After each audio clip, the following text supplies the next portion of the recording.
Dios, Señor, ahora voy a hablar de ti, Señor, y te pido que me des palabras, me des sabiduría, porque yo no la tengo, pero tú me la puedes dar porque la prometiste. Y te pido, Señor, que podamos entender un poquito más quién eres tú, y eso nos lleve a rendir nuestras vidas a ti. Esto te lo pedimos sin merecerlo, en el nombre de Jesús. Amén. El sermón pasado nosotros vimos que el pueblo de Israel había pecado abiertamente en la presencia de Dios. Y que había de alguna manera roto el pacto que había hecho con Dios unos 40 días antes y había desafiado todo lo que se había propuesto hacer, lo había roto, había quebrado. Y hoy Dios quiere mostrarnos, y le quiere mostrar a Israel, que Él es un Dios que está dispuesto a perdonar. Y por eso si tú has venido hoy aquí en fracaso, si tú has venido aquí decepcionado de tus errores, de tus faltas, has venido con un sentimiento de derrota, porque te has propuesto hacer muchas cosas buenas, pero justamente has quebrado todas esas cosas, hoy Dios tiene un mensaje para ti y tiene un mensaje para mí. Dios quiere darte otra oportunidad y Dios es un Dios que da oportunidades. Y Dios quería darle oportunidades al pueblo de Israel y por eso Él crea algo, una ilustración, una parábola. El pueblo de Israel era un grupo de esclavos, un grupo de gente que había perdido la capacidad de crecer y ahora Dios tenía que enseñarle al pueblo de Israel que Él amaba al pueblo de Israel y especialmente tenía que enseñarle quién era Él. Y había dos cosas que Dios quería enseñarle al pueblo de Israel y estas cosas Dios se las enseña a través de lo que nosotros le llamamos el santuario. A veces cuando le preguntamos a los adventistas, ¿qué dio Dios en el Sinaí? Todos decimos, la ley. Pero ¿saben qué? Dios no dio. Lo principal que Dios dio en el Sinaí no fue su ley. Lo principal que Dios dio fue el santuario. Y nosotros tenemos que centrarnos en el mensaje del santuario para entender quién es Dios. Y qué era lo que Dios quería enseñarnos a través del santuario, que le quería enseñar al pueblo de Israel y que nos quiere enseñar a nosotros. Lo primero tiene que ver con la actitud de Dios hacia el pecado. Y les hago una pregunta. ¿Dios perdona o es perdonador? Si tú tendrías que elegir quién te gustaría que fuera Dios, ¿a ti te gustaría que Dios te perdonara o que Dios sea perdonador? Si yo tengo que elegir entre un Dios que perdona y un Dios perdonador, yo elijo a un Dios que perdona. Perdón, elijo a un Dios perdonador. Me equivoqué. Esa es la actitud natural. A veces nosotros nos quedamos con ciertos aspectos, pero Dios quiere que nos quedemos con lo principal. ¿Por qué? Porque un Dios que perdona me puede perdonar de vez en cuando, pero puede llegar un momento que deja de perdonar, porque ya no quiere perdonar más. Sin embargo, un Dios perdonador es un Dios que está siempre dispuesto a perdonar, que Él no puede dejar de perdonar. Y por eso la Biblia me enseña, y el mensaje del santuario nos enseña, de que Dios es un Dios perdonador. Que Dios está dispuesto a perdonar siempre que nosotros vayamos a Él o que nosotros respondamos al amor de Él. Y por eso si tú viniste acá fracasado, tú piensas que tú ya no puedes tener victoria en la vida cristiana, porque tú piensas que has quebrado ya el pacto que hiciste con el Señor porque has caído muy bajo, hoy Dios quiere decirte y te trajo aquí para que escuches que Él desea perdonarte porque Él es perdonador. Pero es que yo ya he caído muchas veces en este pecado y siempre lo vuelvo a repetir. Bueno, Dios es perdonador. No solamente perdona, sino que Él es perdonador. No puede dejar de perdonar. Ese es el mensaje del santuario. Y Dios sabía que cuando Israel comience a entender de que Él era perdonador, entonces Israel iba a empezar a crecer en su gracia e iba a empezar a parecerse a Él. Es interesante que cuando nosotros pensamos que Dios es exigente, no obtenemos victoria sobre nuestras debilidades. Es en el amor de Dios que nosotros encontramos crecimiento. Porque todo lo que nosotros necesitamos, lo que más necesitamos todos, es sentir que somos amados. Y que somos amados a pesar de nuestros errores. Eso es lo que tú y yo necesitamos. Y por eso, cuando nosotros estamos fracasados en la vida cristiana, o cuando volvemos a caer en las mismas cosas que siempre caemos, el problema está en cómo nosotros vemos a Dios. Nosotros vemos a Dios como un Dios exigente. Y esa exigencia de Dios nos lleva a caer. Es el amor de Dios que nos da la victoria. Y lo otro que Dios quería enseñarle al pueblo de Israel es que Dios no puede estar en la presencia del pecado. Y acá aparecen dos cosas diferentes. Acá aparece una paradoja, parece contradictorio. Dios siempre es perdonador, pero Dios no puede estar en la presencia del pecado. ¿Cómo podemos integrar estos dos conceptos? ¿Qué es el pecado? Y pregunto, ¿qué es el pecado? El pecado es el rechazo a la ley. Sí, o sea, ¿eso por qué? Hay un versículo mal traducido en la Biblia que dice el pecado es transgresión de la ley. Y en realidad el versículo ese no está bien traducido. El versículo en el original dice el pecado es ilegalidad. Ahora tendríamos que entender qué es ilegalidad. Pero si nosotros vamos a lo profundo de la Biblia, el pecado es separación de Dios. Eso es pecado. Cuando nosotros nos separamos de Dios, eso es pecado. ¿Y cuándo nos separamos de Dios? Cuando hay algo en nuestra vida que interrumpe que Dios sea el primero en nuestra vida. Hay una descarga acá que se está escuchando una voz. Es la traducción. Entonces no hay problema. Estamos todos bien. No es nada, es parte del programa. No te sientas mal. Muy bien. Entonces, ¿qué es el pecado? Pecado es separación de Dios. ¿Qué quiere decir que Dios no puede estar en presencia del pecado? Lo que quiere decir que Dios no puede estar en presencia del pecado no es que nosotros lo vemos a Dios como un Dios exigente y que cuando entonces Él ve pecado lo consume porque no puede estar en presencia del pecado y a Dios le da asco el pecado. Sí, a Dios le da asco el pecado, pero lo que le da asco a Dios, le da asco el pecado porque el pecado te separa de Él. La causa no es que a Dios le da asco el pecado, sino que te ama tanto que todo lo que te separa de Él, a Dios le da asco. Dios odia a lo que te separa de Él. No es que odia al pecado porque odia al pecado, sino que odia al pecado porque te ama a ti. No sé si se entiende. Porque a veces nosotros pensamos Dios odia al pecado, como que Dios tiene... No, es por causa del amor que tiene por ti que por eso odia al pecado. ¿Por qué? Porque el pecado es cuando se introduce algo en tu relación con Dios que te separa de Él. Y como Dios te ama tanto y Él quiere estar cerca de tu persona, entonces Él odia aquello que te separa de Él. Es por ejemplo como un padre tiene un hijo que lo ha educado muy bien, que se lleva muy bien con ese hijo, pero lo manda a un colegio y en ese colegio conoce un profesor y el profesor le empieza a llenar la cabeza al hijo y le empieza a poner en contra al hijo lo empieza a poner en contra del padre. El hijo comienza a volverse un rebelde, rechaza todo lo que recibió en su educación, los principios que recibió en su educación. El hijo se vuelve un drogadicto. Y entonces ahora el padre soluciona el problema sacándolo al hijo del colegio, pero ahora tiene que trabajar en la restauración de su hijo. Ahora les hago una pregunta, ¿cómo se siente ese padre cada vez que pasa por ese colegio? ¿Se siente feliz?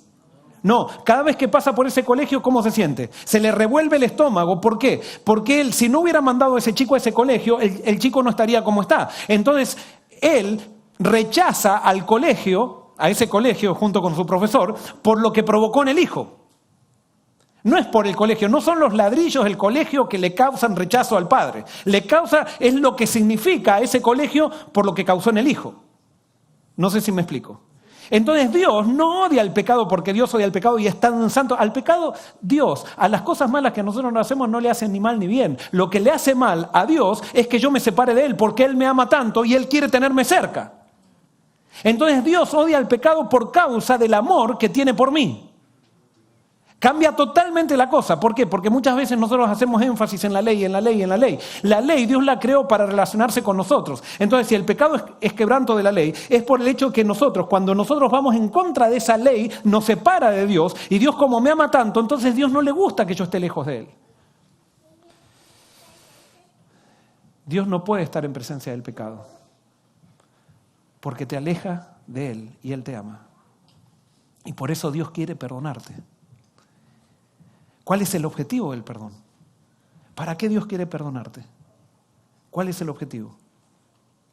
Es restaurar una relación. El perdón es restaurar una relación. Dios te da el perdón para que vuelvas a ser amigo de Él, porque hubo algo que te separó de Dios y Dios quiere entonces que eso tú sacarlo del medio y que tú vuelvas a ser amigo de Él. Entonces Dios te perdona con ese objetivo. Ahora, ¿cuál es la dinámica del perdón?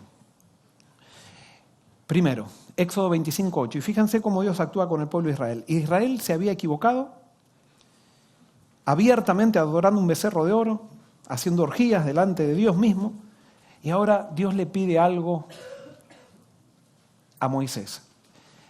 En realidad se lo pide mientras Israel estaba haciendo eso. Éxodo 25:8 dice, y me harán un santuario para que yo habite entre ellos. ¿Qué quiere hacer Dios con su pueblo? ¿Qué quiere hacer? Habitar. ¿Dónde estaba Dios cuando se encontró con Moisés? Él se encontró en una montaña. Pero ahora Dios ve que el pueblo falla y cuando el pueblo falla, ahora Dios quiere, ¿qué quiere hacer? Con ese pueblo cabeza dura, con ese pueblo que falla, ¿qué quiere hacer Dios con ese pueblo?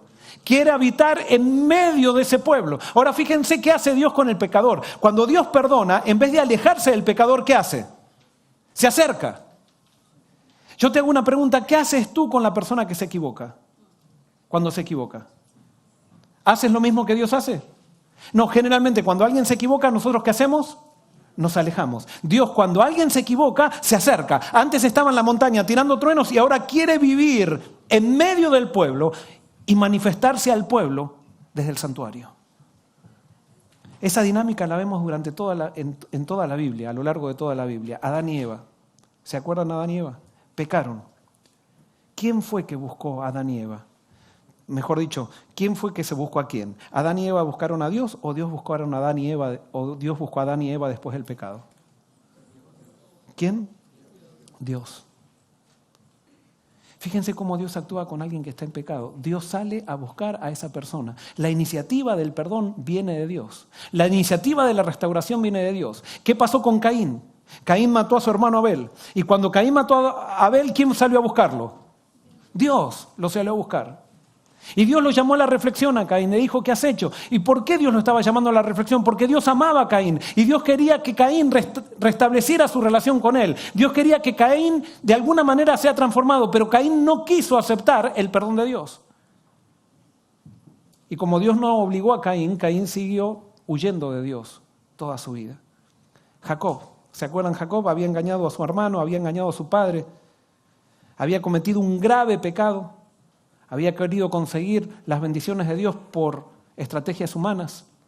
Y cuando él perdió todo, iba en un desierto. ¿Quién sale al encuentro de quién? ¿Jacob busca a Dios o Dios busca a Jacob? Dios busca a Jacob. ¿Y se acuerdan David? David fue un hipócrita, un adúltero y un asesino. ¿Quién busca a quién? ¿David a Dios o Dios a David? ¿Quién busca a quién? Dios busca a David. Dios busca a David a pesar de ser un asesino, un hipócrita y un adúltero. ¿Por qué? Porque Dios quiere perdonar, porque Dios es perdonador y Dios vive para perdonar. Entonces Él sale a buscar al pecador. ¿Y sabes qué? Dios salió a buscarte hace mucho tiempo, a ti y a mí. Nos salió a buscar. Y alguien puede decir, pero yo estoy metido en este pecado. No importa, a Dios no le interesa. Él sabe que tú eres débil. Y Él salió a buscarte. Y si tú quieres realmente tener victoria sobre ti mismo, tienes que estar dispuesto a que Dios quite eso que está en el medio entre ti y Él, y tú comienzas a tener una amistad con Él. Y si tú comienzas a tener una amistad con Él, vas a tener victoria sobre ti mismo y sobre tus pecados, sobre aquellas cosas que te separan de Dios. Pero el problema es que tú quieres vencer esas cosas que te separan de Dios sin unirte a Dios. La solución para tus problemas y mis problemas está en nuestra unión con Dios, en que comencemos una amistad con Él. Lucas 15, 1 al 7, una parábola muy conocida. Dice, y se acercaban a Jesús todos los publicanos y pecadores para oírle. Les hago una pregunta, ¿por qué se acercaban los publicanos y pecadores para oír a Jesús? ¿Por qué? ¿Qué encontraban en Jesús? ¿Qué encontraban? Encontraban perdón. Encontraban perdón. No encontraban exigencia, encontraban perdón. Y por eso los publicanos y los pecadores se reunían para oírlo. Pero había un grupo de personas que vivían ahí, que eran contemporáneos a Jesús, que no les gustaba esto. Y fíjense lo que dice en el versículo 2. ¿Qué pasó? Hoy tenemos problemas técnicos.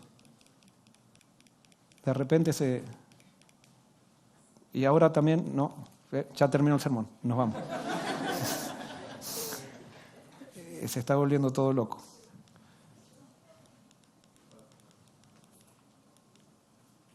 Ya está, vamos a ver. Bueno, esto es tan importante que creo que Satanás de alguna manera quiere distraer a alguien que necesita entender hoy que Dios lo ama y que está dispuesto a perdonarlo. No importa cuán bajo haya caído. Y como les decía, había un grupo de personas que no les gustaba que los publicanos y los pecadores se acerquen a Jesús. Y dice en el versículo 2, y los fariseos y los escribas murmuraban diciendo, a los pecadores recibe y con ellos ¿qué? Come. O sea que no solamente recibía a los pecadores. Y fíjense que acá no dice, y Jesús le pedía a los pecadores, a los publicanos que dejen de robar, a las adúlteras que dejen de adulterar y a los fornicadores que dejen de fornicar para ir a comer a sus casas. Sino que Él iba y comía en sus casas sin pedirles nada. Él se revelaba a ellos porque lo que Jesús pretendía es que ellos, sí, Jesús pretendía que dejen de ser adúlteros, que dejen de fornicar, pero lo que quería Jesús es que ellos entiendan que Él los amaba y que estaba dispuesto a perdonar. Que Él los aceptaba así como era, pero los amaba demasiado para dejarlos así.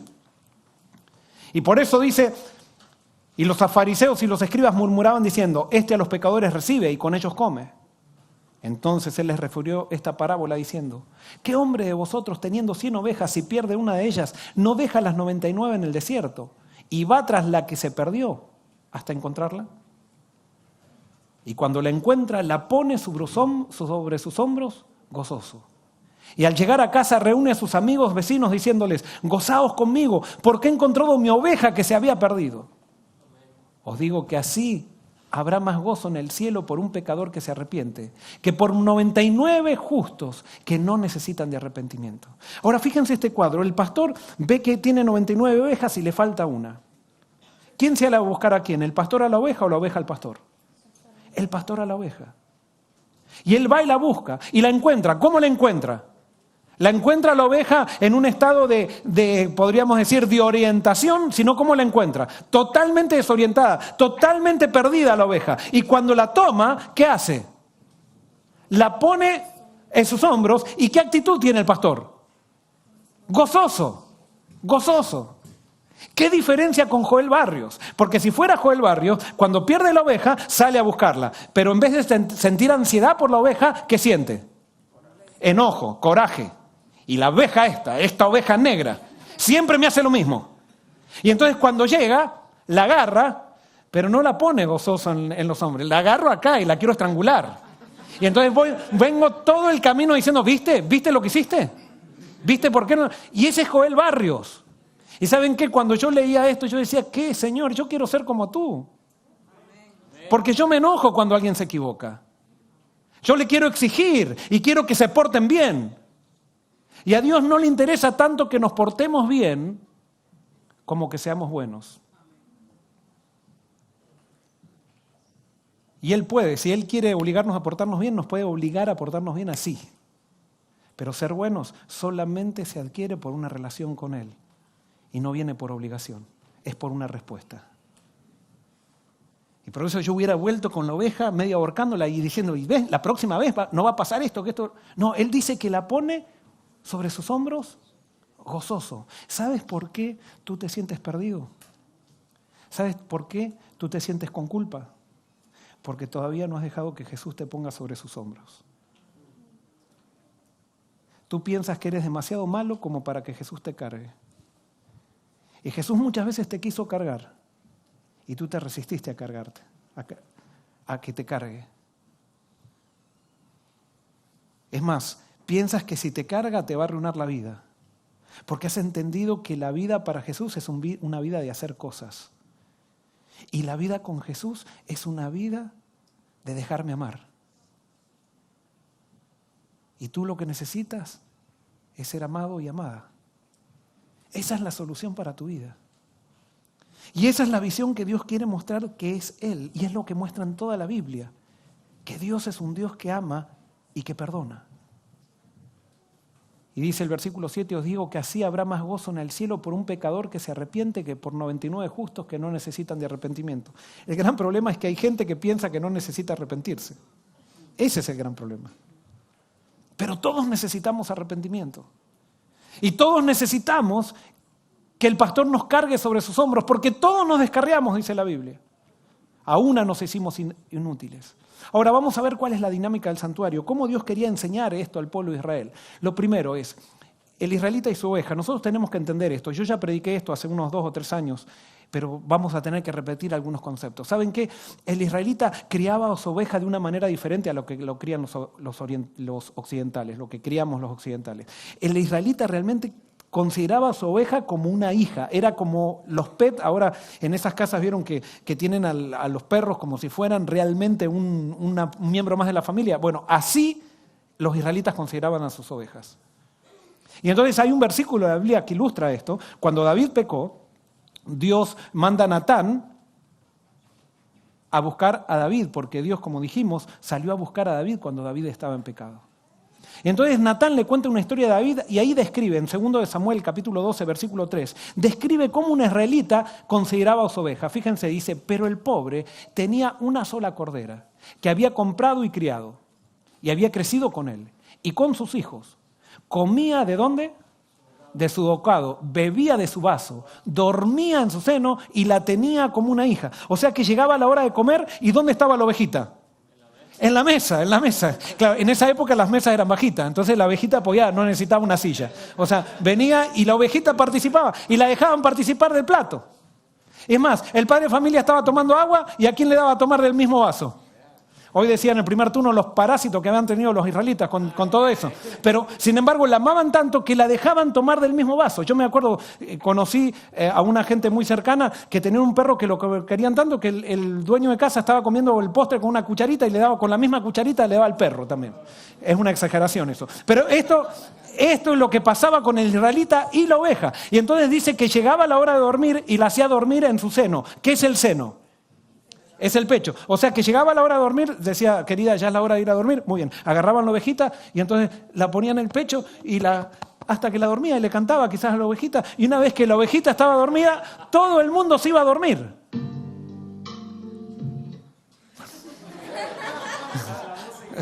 Esa es la música para la oveja, muy bien. Entonces, todo el mundo se iba a dormir. Entonces, cuando todos estaban dormidos, ya se sentían con la sensación de que esa oveja era parte de la familia. Ahora tenemos que entender esto porque esto es muy importante. ¿Por qué es muy importante? ¿Por qué? ¿Qué pasaba cuando un israelita pecaba? Supónganse que yo era un israelita y entonces, recordame tu nombre. Joslin, cierto. Joslin es un nombre que estoy aprendiendo, por eso. Supónganse que Joslin me encontraba con Joslin, Joslin. Sí, Joslin. Yo me encontraba con Joslin. Y entonces, en eso se acercaba Joslin y me decía, Joel, ¿viste lo que pasó? ¿Qué pasó? ¿Lo viste a fulana que la acaban de bautizar el sábado pasado? Bueno, en Walmart estaba comprando el sábado. O sea, hoy, o está comprando en Walmart. Y le digo, ¿en serio? Sí, dice, ¿ves, te das cuenta? Están haciendo campañas así, bautizando gente rápido. O sea, sin instrucción ni nada. ¿Cómo se llama eso que está haciendo él conmigo? Eso se llama chisme. Ahora, supónganse que Joslin vuelve a su casa y como él es un adventista de cuna y todo eso, hace su culto. Y entonces cuando está haciendo su culto, de repente abre la Biblia, porque no estudia mucho la Biblia él, pero abre la Biblia en Levítico y entonces en Levítico se encuentra con este versículo. Levítico 19:16 dice, no andarás chismeando entre tu pueblo, no atentarás contra la vida de tu prójimo, yo soy el Señor. ¿Habían leído este versículo? No andarás chismeando entre tu pueblo. Y Dios considera el chisme como un atentado a la vida del prójimo. Es más, en el concepto de Israel, un pecado era tan grave mientras más personas implicaba. Y el adulterio y el chisme eran los peores pecados. ¿Por qué? Porque en el adulterio una persona implicaba a la persona con que adulteraba, se hacía daño a sí mismo y hacía daño a la víctima del adulterio. En el chisme, la persona que dice el chisme se afecta por decir el chisme, la persona que escucha el chisme se afecta por escuchar el chisme y la persona por la que se habla el chisme se afecta porque se habló de ella. Y por lo tanto están los pecados peores. Y Dios, para mostrar que era un pecado peor, lo compara como un asesinato y entonces lo firma. Para que alguien tenga duda, dice, ¿quién dio este mandamiento? Lo dio Dios. Yo soy el Señor. El chisme es un pecado. ¿Por qué? Porque yo todo lo que hago en contra de un prójimo afecta mi relación con Dios. Quiera o no quiera. Eso es el pecado. Cuando yo, Dios quiere que yo entienda que el pecado es cuando me afecta mi relación con Él y como Él se manifiesta a través del prójimo, cuando yo afecto mi relación con el prójimo, estoy cortando mi relación con Dios. Ahora supónganse que entonces el Espíritu Santo comienza a trabajar en Jocelyn y entonces le empieza a decir, Jocelyn, pecaste.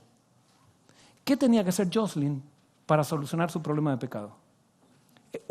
Como israelita, ¿qué tenía que hacer? Él tenía que, primero, buscarme a mí.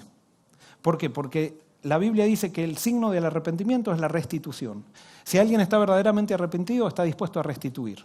Entonces tenía que buscarme a mí, me decía, Joel, ¿qué le digo? Mira, yo te contaminé hablándote mal de esa persona que estaba comprando, y hablándote mal del pastor, de las campañas que está haciendo y eso. Así que te pido perdón. No necesitaba ir al pastor ni a la persona, porque la persona ni se había enterado ni nada, ¿para qué contaminarle la cabeza? Pero sí tenía que ir a restituir con la persona que le había hecho el daño. Y después de hacer esa restitución, ¿a dónde tenía que ir?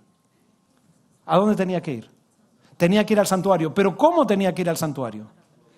Arrepentido, pero tenía que hacer otra cosa antes de ir al santuario. Muy bien, él tenía que agarrar la oveja que tanto quería, que le hacía dormir en el pecho, que le había puesto nombre, que le hacía tomar de su vaso. Tenía que agarrar esa ovejita y tenía que llevarla al santuario. Y entonces llegaba al santuario, y cuando llegaba al santuario, ¿quién estaba allí esperando? Estaba el sacerdote. Pero el sacerdote cuando llegaba, ¿qué hacía el sacerdote? ¿Saben lo que hacía? Revisaba ¿a quién? Revisaba la oveja. ¿Por qué? Porque él quería ver el sacerdote que esa oveja, porque esa oveja no solamente tenía que ser la que más quería Jocelyn, sino que tenía que ser la oveja más perfecta que tuviera Jocelyn. Entonces el sacerdote revisaba a la oveja. Y si el sacerdote revisaba la oveja y encontraba que la oveja era perfecta, ¿qué tenía que hacer Jocelyn? Ponía la oveja en el altar y entonces sobre la oveja, Jocelyn se tenía que poner sobre la cabeza de la oveja y apoyarse con todo el cuerpo sobre la cabeza de la oveja. Y cuando estaba apoyado con todo el cuerpo sobre la cabeza de la oveja decía, yo merezco morir porque anduve chismoseando acerca de las campañas que están haciendo en la iglesia. Pero en vez de morir yo, va a morir mi oveja. Cuando él hacía esa confesión, el sacerdote le entregaba un cuchillo y él tenía que clavarle el cuchillo en la yugular a la oveja. Y la oveja allí moría, se manipulaba la sangre, que eso es otro tema, y Jocelyn quedaba perdonado. Ahora supónganse que Jocelyn se encontraba conmigo al otro día y de vuelta había visto que estaba comprando a alguien en Walmart. ¿Qué iba a hacer Jocelyn cuando quisiera decir, Joel, ¿sabes a quién vi comprando en Walmart el sábado? ¿De quién se iba a acordar? De la oveja. ¿Iba a querer hablar? No, no iba a querer hablar. ¿Por qué? ¿Por qué no iba a querer hablar? Por amor a la oveja. Porque él sabía que su capricho anterior, su debilidad anterior, había perjudicado a alguien inocente y a alguien que él amaba. Y entonces él no quería perder más ovejas porque él tenía una buena relación con la oveja. ¿Te das cuenta de lo que quería enseñar Dios con esto? Dios quería enseñar que si tú tienes una buena relación con el Cordero siempre está dispuesto a perdonarte.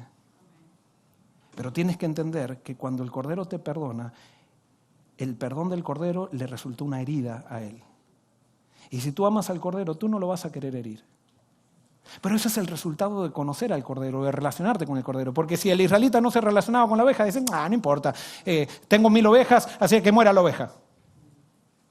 Pero si él tenía una relación con el Cordero, no iba a querer que el Cordero muera. Y sin embargo, si quería ser perdonado, tenía que permitir que el Cordero muera. ¿Qué quería enseñar Dios? Que el perdón solamente viene a través de una sustitución. Yo no puedo ser perdonado por algo que yo hago, porque me porte bien, porque sea un buen chico, no. Yo soy perdonado por aceptar lo que hizo otro por mí. No hay nada en mí que me pueda llevar al perdón. Solamente yo puedo ser perdonado por alguien perfecto. Ahora fíjense, cuando llegaba Jocelyn al santuario, ¿a quién se revisaba? ¿A Jocelyn o a la oveja? a la oveja. Cuando tú vas a Dios para ser perdonado, Dios no te revisa a ti, te revisa con quién vienes. Y si vienes con la oveja perfecta, estás asegurado que fuiste perdonado y vas a ser perdonado. Pero el problema es que muchas veces nosotros nos acercamos a Dios con ovejas imperfectas, con un Jesús que no existe. Hay gente que se acerca a Dios pensando que Jesús aprueba la pornografía. Entonces digo, bueno, sí, que Dios me perdone, pero no es tan malo al final. Hay gente que fornica. Yo por lo menos solamente miro pornografía. Entonces, cuando tú vas con ese Jesús, con un Jesús que creaste en tu mente, que no es el Jesús que odia el pecado, ese Jesús no es el Jesús que te puede perdonar. Tú tienes que ir con el Jesús perfecto. ¿Cuál es el Jesús perfecto? Es el Jesús no que te enseñaron en la iglesia, que tú creaste en tu mente. Es el Jesús que aparece en la Biblia. Un Jesús que te ama y te acepta así como eres, pero te ama demasiado como para dejarte así. Porque Él sabe que hay cosas que te alejan de Él y Él odia a esas cosas que te alejan de Él porque Él te ama. Él te quiere cerca de Él, no te quiere lejos. Entonces tú tienes que aprender a relacionarte con ese Jesús, con el Jesús verdadero, que odia el pecado pero ama al pecador. Si tú tienes una relación con Jesús, yo te aseguro, yo no tengo nada, o sea, no te asegura la Biblia, yo no te puedo asegurar nada, soy un pecador como tú.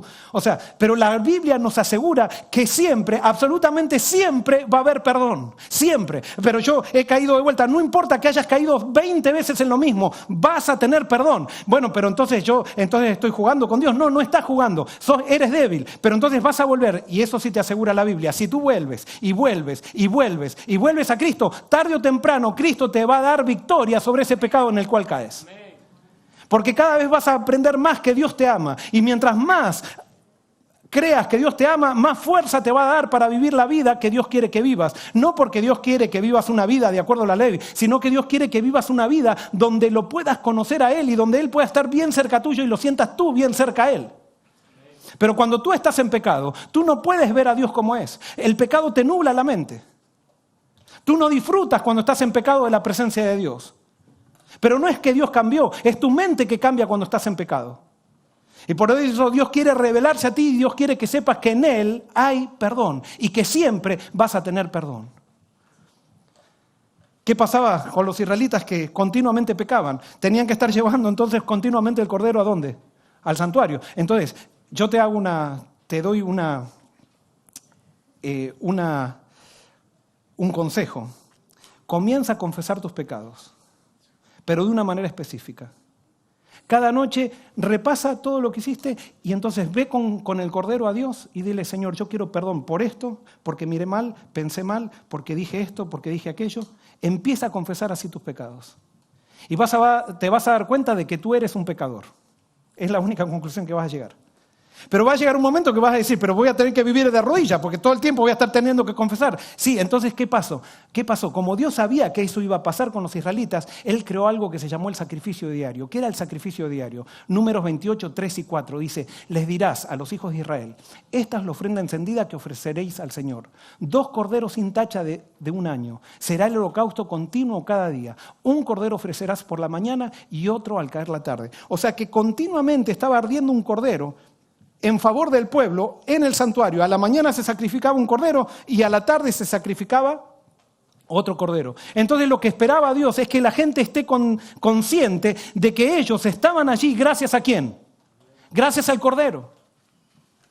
Y que había un plan para nuestra debilidad, había un plan para nuestras equivocaciones, que Dios tiene un plan para que nosotros podamos vivir en su presencia a pesar de nuestros errores. A pesar que muchas veces lo traicionamos. El mensaje del santuario era un mensaje de perdón. ¿Y sabes qué es lo que Dios quiere que prediquemos? Lo que Dios quiere que prediquemos es ¿qué? Es el perdón. Eso fue lo que predicó Jesús. Pero nosotros no, queremos predicar la ley y que hay que portarse bien. Entonces, ¿qué hacemos con eso? Hacemos énfasis en eso y lo único que creamos es desesperación. Y la gente cada vez más se aleja de Dios. Toda persona que está lejos de Dios es porque no conoce bien a Dios. Entonces lo que nosotros tenemos que hacer es levantar quién es Dios. Y la principal característica de Dios es que Él es perdonador. Ahora, ¿cómo tú vas a tener victoria en tu vida cristiana? Es confesando. Y esto yo ya lo dije en otro sermón. Pero por ejemplo aquí nosotros nos acabamos de mudar a Collegiale y cambió el día de recolección de basura. Acá ahora es todos los lunes en Collegiale, ¿verdad? Todavía no me acuerdo bien, pero todos los lunes en Collegiale se recoge la basura. ¿Qué es lo que tengo que hacer yo con la basura? ¿Qué tengo que hacerlo? Sacarla. No hay ningún servicio, creo hasta ahora en ninguna ciudad, que cuando pasa el camión de basura, baja el chofer y diga, a ver, ¿dónde están las cosas en tu casa? Vamos a limpiar tu casa. Y te limpian la casa. No, tú tienes que limpiar tu casa, sacar la basura. Después, el camión y el basurero se hace cargo de la basura. Lo único que Dios te pide en la vida cristiana es que, ¿qué es lo que tienes que hacer? Él no te pide que vivas sin basura. Él lo que te pide es que cada vez que aparezca una basura, ¿qué hagas? La saques. Y si Él la saca, y si tú la sacas, Él se va a hacer cargo de la basura. ¿Gracias a quién? Gracias al Cordero. El gran problema es que nosotros, en vez de sacar la basura, la metemos debajo de la alfombra. En vez de sacar la basura, la queremos disimular a la basura. Y entonces, como vivimos en medio de la basura, disimulando la basura. Es más, mucha gente viene a la iglesia para disimular la basura que tiene en la casa. La iglesia, en vez de ser un lugar donde venimos como el santuario a buscar el perdón de Dios, ha llegado a ser un lugar donde venimos a tapar el pecado. Entonces encontramos mucha gente que viene a la iglesia para engañar a la gente y hacerle pensar a la gente de que son buenos, cuando realmente en la casa viven de una manera que nadie le gustaría ver cómo viven en la casa, pero venimos acá para engañarnos a nosotros mismos y engañar a los demás de que somos buenos. No, Dios nos dio el perdón porque sabe que somos malos. Y si queremos realmente crecer en la vida cristiana, tenemos que estar acostumbrados a sacar la basura. ¿Saben a quién le dio Dios el primero que tenía que llevar el sacrificio, el cordero, al santuario para ser perdonado? ¿Quién era el primero? ¿Saben de quién? El sumo sacerdote. El sumo sacerdote era el que tenía que llevar el cordero se manipulaba el sacrificio del sumo sacerdote de una manera diferente a los de todos los demás, porque Dios Dios le quería hacer ver a Aarón que él tenía una responsabilidad con eso. ¿Y cuál era la responsabilidad? La responsabilidad era llevar sus pecados al santuario. Ahora, si nosotros hoy le dijéramos, supónganse que yo soy el sumo sacerdote y me dice Dios, tenés que llevar tu cordero. Yo diría, no, pero Señor, se van a dar cuenta que yo pequé. Y yo soy pastor, yo soy perfecto. Ellos tienen que ver que yo soy perfecto. ¿No han visto muchas veces en las iglesias, muchas veces se dan cursos de matrimonio y entonces vienen los matrimonios y empiezan a contar porque yo con mi esposa y la amo y le mando la tarjeta y le hago masajes todas las noches? Entonces salimos todos de acá con culpas como diciendo, tienen el matrimonio perfecto. Mentira, no tienen ningún matrimonio perfecto. Hay matrimonios mejores y matrimonios, pero lo que Dios quiere, la verdadera perfección en la Biblia es cuando yo confieso mi pecado, no cuando lo tapo y me hago el perfecto. Es más, la Biblia dice que todo aquel que se hace el perfecto está escondiendo pecado. Pero nosotros hemos creado una plataforma eclesiástica aquí que nos gusta mostrar a los demás que somos mejores que los otros. Y cuando nosotros estamos haciendo eso, estamos escondiendo pecado. Es más, no tenemos solución de nuestro pecado. Es más, por la forma, muchas veces parece que somos buenos, pero por adentro estamos llenos del peor pecado que se llama orgullo. Y por eso no nos engañemos. Los líderes somos los primeros en que tendríamos que confesar los pecados.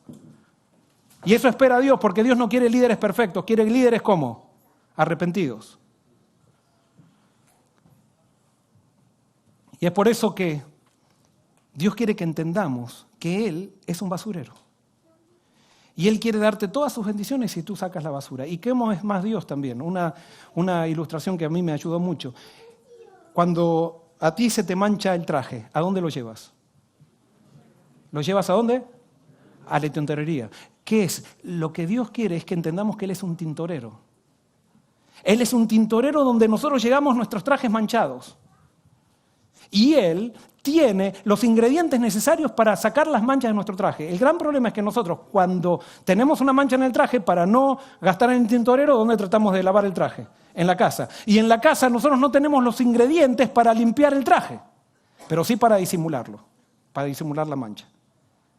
Entonces vivimos con trajes con manchas disimuladas, pero no limpias. ¿Por qué? Porque solamente el traje se limpia con un líquido que se llama sangre de Cristo. Y si no la limpio con eso, no se limpia con nada. Es la sangre de Cristo lo único que me limpia. Y eso es lo que nosotros tenemos que predicar. Nosotros tenemos que darle esperanza al pecador, de los cuales yo soy el primero, de que hay un Dios que perdona. Y por eso Dios quería que entienda el pueblo de Israel que Él estaba ofreciendo el perdón, y el mensaje que Él quería predicar desde allí, desde el santuario, era que Él perdonaba, perdonaba y perdonaba. Pero entonces alguien podría decir, ay no, pero pastor, si nosotros hablamos del perdón, del perdón, del perdón, la gente va a pensar que se puede vivir de cualquier forma, y entonces, no. Cuando nosotros hablamos del perdón, la gente comienza a entender que Dios lo ama. Y cuando la gente comienza a entender de que Dios lo ama, entonces comienza a haber un cambio, que la gente comienza a buscar a Dios. Lastimosamente nos han enseñado mal. Yo he enseñado mal. Y hemos tenido miedo a predicar mucho la fe porque a ver si se nos descarría la iglesia. Se nos está descarriando por no haber predicado la fe, justamente. Porque todos le tenemos miedo a Dios. No queremos estar con un Dios exigente, solamente queremos estar con alguien que nos ama.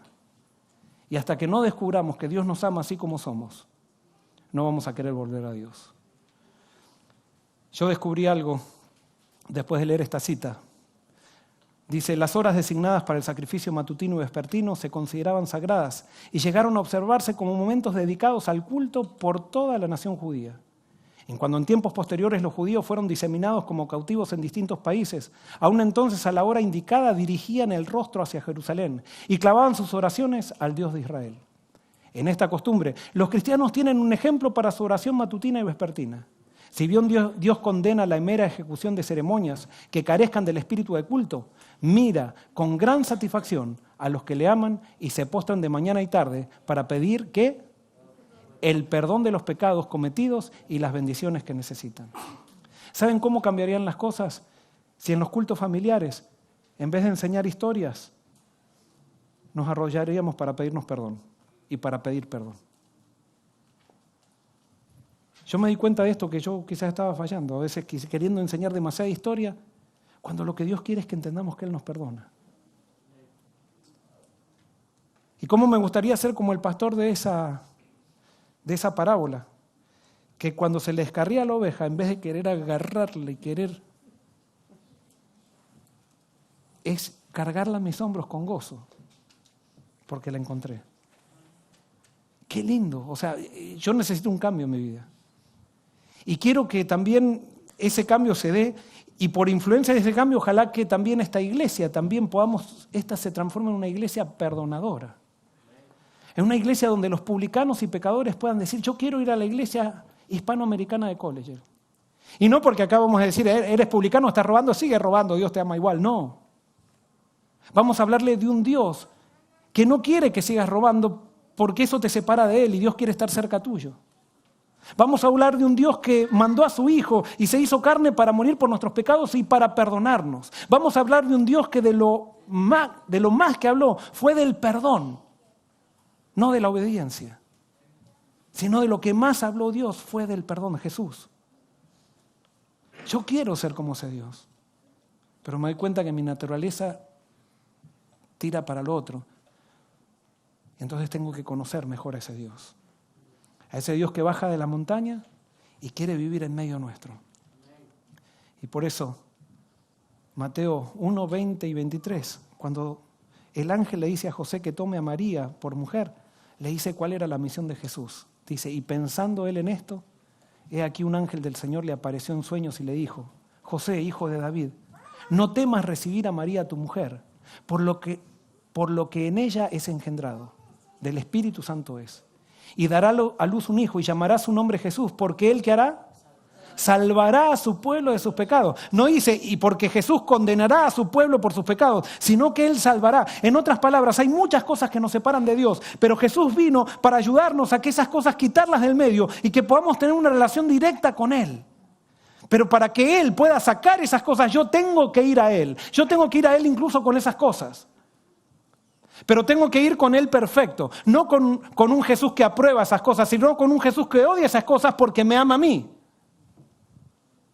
¿Cómo me gustaría que entendamos que la fornicación no es que Dios se le diga, yo quiero ver cómo puedo hacer más infelices a los muchachos y chicas de ahora, vamos a decirle que no forniquen? No, Dios no quiere que forniques porque eso te aleja de Él y tarde o temprano te va a alejar de la persona con quien fornicas, aunque no lo creas. No voy a hablar de la fornicación ahora. Pero eso de alguna manera te afecta en tu mente, o sea, porque eso te prepara para no controlarte a ti mismo. Entonces va a hacer que las tentaciones del matrimonio sean mucho más fuertes. Como no te controlaste en el noviazgo y tú piensas, cuando me case no voy a tener ninguna tentación porque voy a estar con mi esposa, entonces ni me va a traer ninguna mujer porque voy a estar con mi esposa. ¡Mentira! Las tentaciones van a ser siempre. Y si tú te acostumbraste a aflojar en el principio de la tentación cuando tú no estabas casado, cuando estés casado vas a aflojar también. Y ahora no te digo entonces que estás predestinado porque fornicaste, entonces vas a caer con tu secretaria. No estoy diciendo eso. Lo que estoy diciendo es que si te equivocaste, hay perdón. No busques a un Cristo que... no te crees en la mente que hay un Cristo que aprueba el pecado. No, Jesús no aprueba el pecado, pero te ama y entonces Él quiere que vengas para sacar todas esas cosas que impiden que te relaciones bien con el prójimo y te relaciones bien con Él. Ese es el Dios de la Biblia. Y por eso dice, cuando fue anunciado Jesús, dice, Él salvará a su pueblo de sus pecados. Y dice, todo esto aconteció para que se cumpliese lo dicho por el Señor por medio del profeta cuando dijo, he aquí una virgen concebirá y dará a luz un hijo y llamará su nombre Emmanuel, que traducido es Dios con nosotros. Porque sabes, cuando nosotros pecamos, Dios salió a buscarnos.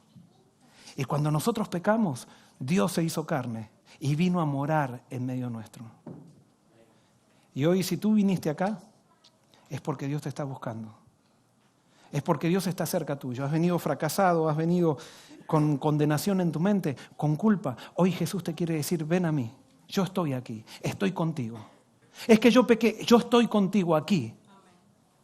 Yo he descendido de la montaña y quiero habitar en medio tuyo. Solamente acércate a mí con un cordero perfecto.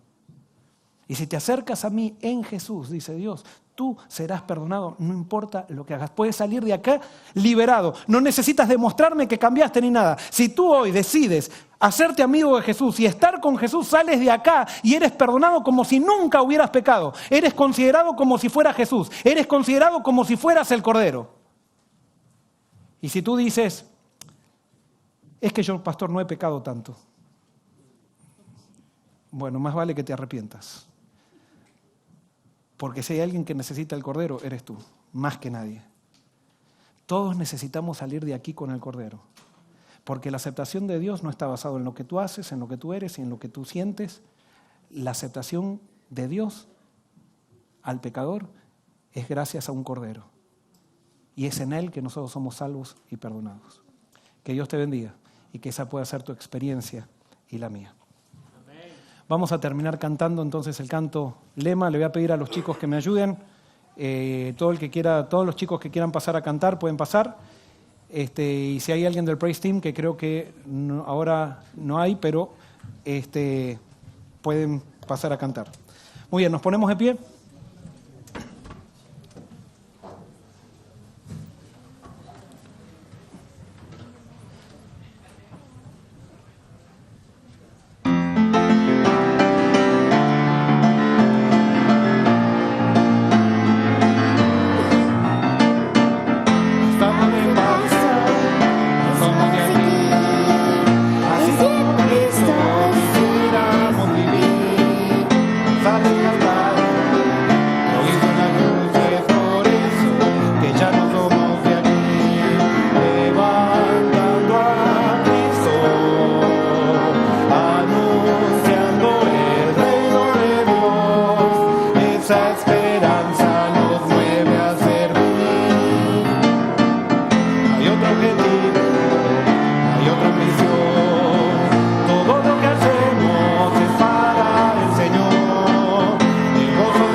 Querido Señor, hoy queremos nuevamente creer en tu perdón. Te agradecemos porque tú has salido a buscarnos. Nosotros solamente tenemos que responder y dejar que tú nos levantes en tus hombros. Perdona porque muchas veces nos hemos resistido a eso, porque hemos desconfiado de ti, hemos pensado que tú nos quieres limitar la vida, cuando realmente las cosas que nos limitan la vida son aquellas cosas que no nos dejan que tú nos subas en tus hombros y el hecho de no sentirnos amados. Ayúdanos a entender que lo que más necesitamos no son diversiones, no son novios, no son novias, no son carros, no son carreras, no son títulos, sino que lo que más necesitamos es amor. Y que tú eres el único Cordero perfecto que puede dar ese amor, Señor, a cada uno de nosotros. Ayúdanos, Señor, a conocerte como tú realmente eres y que eso también transforme nuestras vidas. Esto te lo pedimos y te lo agradecemos. En el nombre de Jesús. Amén.